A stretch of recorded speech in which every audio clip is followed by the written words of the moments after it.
Let's talk about the 6 principles of successful prospecting. So, prospecting is a craft. Large companies have entire teams of salespeople who only prospect, and getting great at prospecting takes time and practice. But aligning yourselves with the principles of successful prospecting will make your prospecting less painful and more effective, especially where you as a founder aren't going to be spending years in sales. This is a temporary exercise for you to help grow your company, but it's not the end or the absolute of your job. This is only a period you're going to spend with the purpose of getting out of selling. So you need to understand how to successfully prospect just enough so that you can get out of prospecting.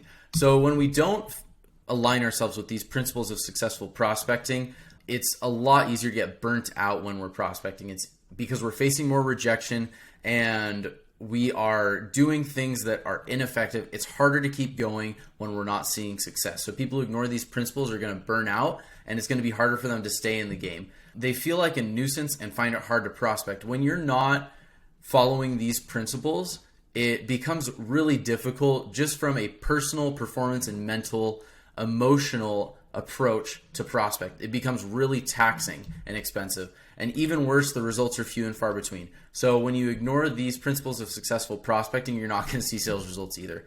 So let's talk about what these principles of successful prospecting are. So it's break conditioning. So everyone who you're selling to has conditioning around how they deal with salespeople. They're bombarded with thousands of marketing messages every day, and they're being contacted weekly, if not daily, by salespeople who want to get their attention and sell them something. So they have certain scripts about how they defend themselves from this onslaught of marketing and sales communication. So the first principle of successful prospecting is learning how to break that conditioning. Learn to approach them in ways that they don't expect so that they'll react differently instead of immediately bringing up sales resistance and shutting you out. That's our first principle of successful prospecting, is understanding how to break people's conditioning around marketing and sales messages. Next is relevance. We want to make sure that we're relevant. We're talking about things that people care about in that moment. We're talking about the problems that they want to solve and the goals they're looking to achieve. If you can be relevant to a prospect's life and what they're trying to accomplish, it's going to be much more likely that they will talk to you and you'll open a sales conversation. So the second principle of successful prospecting is being relevant.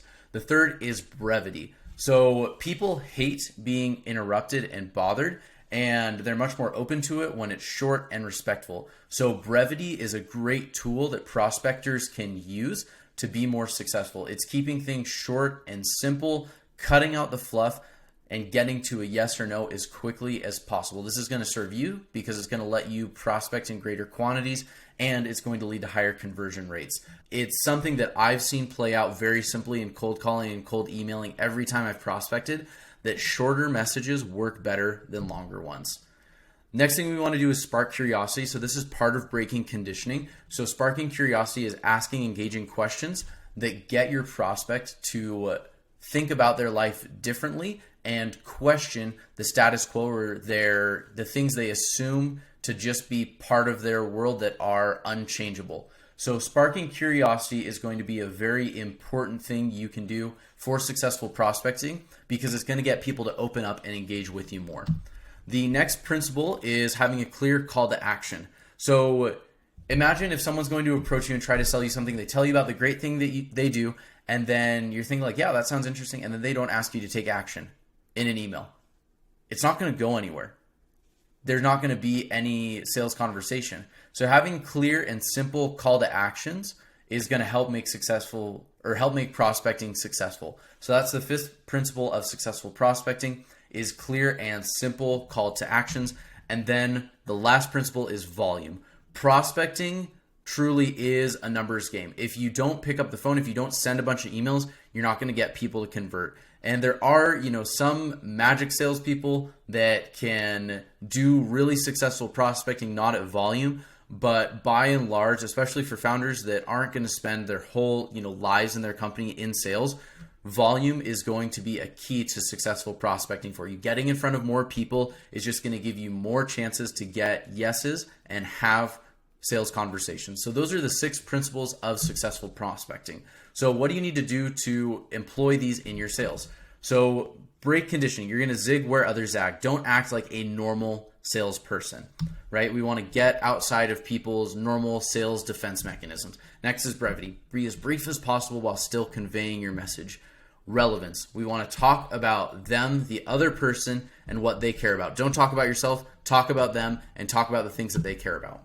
Spark curiosity. Ask interesting questions that get people to see things differently and start conversations. So don't just pitch at people. Don't just talk to people. Start conversations and ask interesting questions. That's how you spark curiosity. A clear call to action. Have a call to action that's direct, simple, and confident. So don't beat around the bush. Don't be complex. Don't use more words than you need to. And be confident. Be simple. And you're going to get bonus points for call to actions that are value adds for your prospect, like an educational offer. So it's hey, I was hoping to see if there's some time we could talk later on, or I could tell you about what CEOs are doing to, better manage their C-suite. Whatever that is, you're sharing insights, you're helping educate them, and then you can talk about your product on the back of that. And then volume. So realize that prospecting is a numbers game and that you're going to have to act at volume to get the results that you want and make prospecting truly successful for you and build a healthy, strong sales pipeline. So to make any of these channels work, you need to get out of your comfort zone and do things that others are unwilling to do, and approach prospecting activity focused on the bulk volume and not on individual activity. So this is especially with volume. You need, with any of the prospecting channels you're going to be testing as part of your prospecting efforts, you need to operate with them at volume so that you can get the learning that you need. Don't focus on the individual activity or the individual person you're reaching out to. Focus on the effectiveness as a whole of that channel and what you're doing, and make sure you're doing proper volume there. So now you know the 6 principles of successful prospecting and know how to make your prospecting efforts more effective by applying those principles. Next, we'll share some specific ideas and advice for each prospecting channel.